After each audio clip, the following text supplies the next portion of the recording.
We're totally thrilled.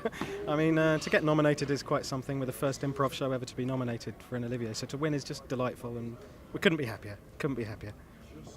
I'm in shock. Yeah, you can see there's a problem with categories. I was talking to Nika Burns about this the other day. It's very hard to. How do you judge an improv show? Like in Edinburgh, the Edinburgh Fringe, they had this category for improvised comedy before, and they got rid of it. And we were all in the improv community going, well, why did you do that? And she said, well, the problem is, people would argue, the judges would argue for hours because one would see one show, one would see another show, and they go, well, it was a different show. And it is really hard to judge because you have to judge the skills of the team rather than what particular show that is that night. So I am doubly astonished that we actually won. You know, I really think a lot of it is about its naivety. It's a bunch of kind of foolish clowns pretending that they're in a musical, that it's just happening live from the audience's suggestions. And also a really talented group of people who put in, I mean, I was going to say hours. It's years. It's 8 years of just in a room trying to work out how to get better at improvising, get better at storytelling, get better at singing.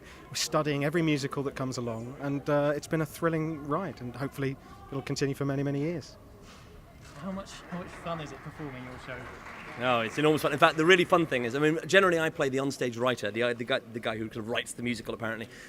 So the good thing is this, as we know, in modern musical theatre, you have to look a certain way to get the great roles and all the rest of it. But in our show, you don't. In fact, you just have to be a really good improviser with a good voice, and you have to have worked really hard.